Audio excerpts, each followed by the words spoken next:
It is in the details. A look. A connection. The moments that reveal the truth. Award-winning documentaries from critically acclaimed filmmakers. Witness documentaries to open your eyes. At this time on AlJazeera. A debilitating condition afflicting millions of women across the developing world. Sometimes it is not possible to cure a patient with fistula. We have to prepare her psychologically. Revealing the human stories behind fistula and its intimate connection to poverty. A powerful new series exploring global maternal health. Birthrights, at this time on AlJazeera. Fearless journalism. But still, they're not finished yet, huh? In-depth documentaries. The war is over, but the suffering continues for the Tamil civilians displaced by the conflict. Informed analysis. What exactly are you protecting them from? They are not ready to go to their areas. Exclusive access. I'm talking to the Sri Lankan president. When somebody attacks you, you have to defend yourself. AlJazeera goes behind the headlines to cover the story from every angle and every side.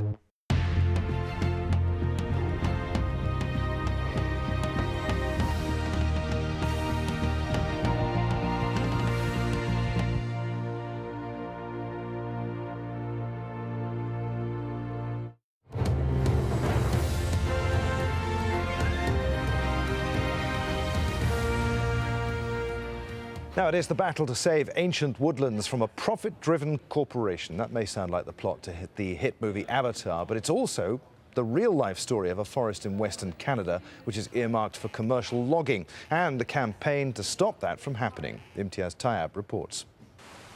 This is Avatar Grove, a range of red cedars and Douglas firs that have been standing here for between 500 and 1,000 years.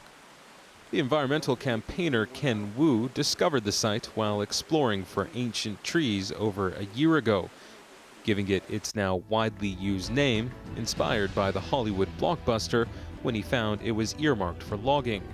Wu says the plight of the fictitious planet isn't too dissimilar to what's happening here. Avatar, in large part, is about saving old-growth forests on an alien planet.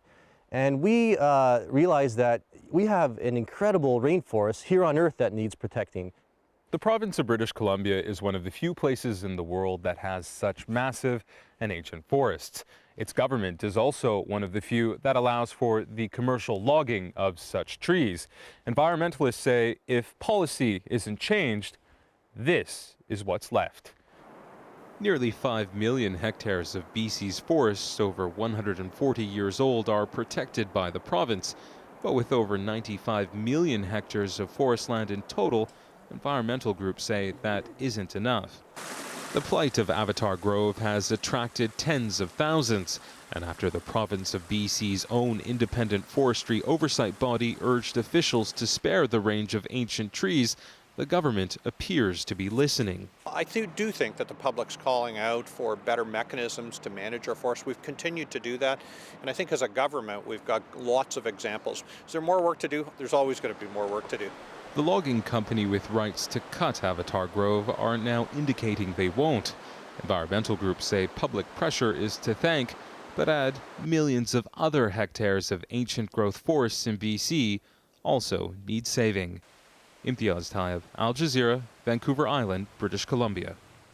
Sport now, Andy's here. There must have been a lot of broken TV sets in South Africa today as people threw things at the cricket team. Do you know what? I think they're used to it at the World Cup. They do seem to find ways of losing these tight games, and they've done it again. England have been involved in another thrilling match at cricket's World Cup. For once, they're being quite entertaining. This time out, though, they did finish up as winners. South Africa were in complete control of this match for long periods, but an inspired bowling performance eventually saw England win by just 6 runs in Chennai. Joanna Gazarovska reports.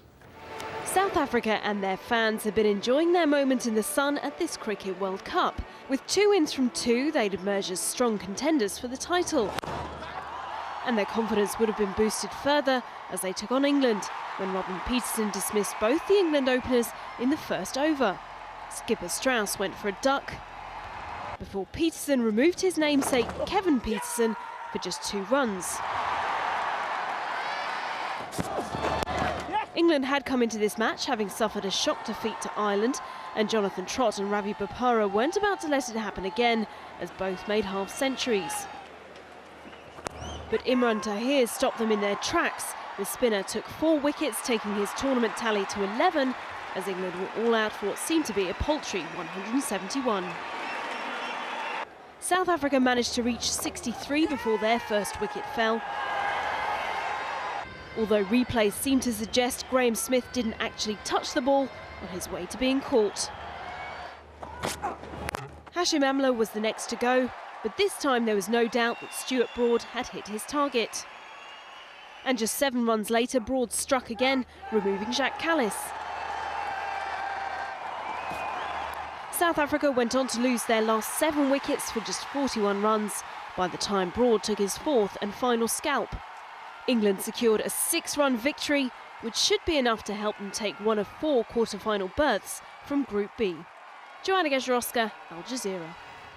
Well, not for the first game. South Africa losing a tight game at the Cricket World Cup. It's a habit they're finding hard to break, and their captain Graham Smith once again having to talk about whether or not his team are chokers. I wouldn't say so. I mean, I think that we've handled ourselves well in a number of situations around the world over the last few years to be able to say that we can cope with pressure. I think the results we've been able to produce have shown that. I think today, you have to look at the skill that England showed, and I think their back end of the innings showed that it was very tough. After the Ireland game, we really needed to come out and show some character. We definitely needed to do that. We didn't do it as much with the bat as we would have liked, but to be fair to the guys, they dug very deep in the field, and I was delighted for the bowlers who've been under the pump a little bit for them to come out and show what they can do. It bodes well for the rest of the tournament. Co-host India, they're playing Ireland right now in Sunday's other Group B match. Kevin O'Brien, the century hero for Ireland against England. He scored just 9 this time out. The Irish bowled out for 207, 5 wickets for Yuvraj Singh. India, they did have a bit of a wobble, but they should still go on to win this one. They're currently 144 for 4. Now in Italy, Inter Milan were aiming to close the gap on leaders and city rivals AC to 5 points. Inter's match at home to Genoa, just coming up to the final whistle. Well, Milan beat Juventus 1-0 on Saturday, so Inter really had to win this one, but it was mid-table Genoa who took the lead late in the first half. Rodrigo Palacio there with the goal, but it all changed in the second half. Inter level just after the break, Gianpaolo Pazzini with the equaliser, and then straight afterwards Samuel Eto'o presented with an easy chance to put his side 2-1 up. Really good goal coming up now. Same player scoring Inter's 3rd, latest score at the San Siro. It's now Inter 5, Genoa 1. Sunday's early match saw 2 of Serie A's strugglers facing each other. Cesena have claimed a crucial away win at Sampdoria. 3-2 the final score, a result that lifted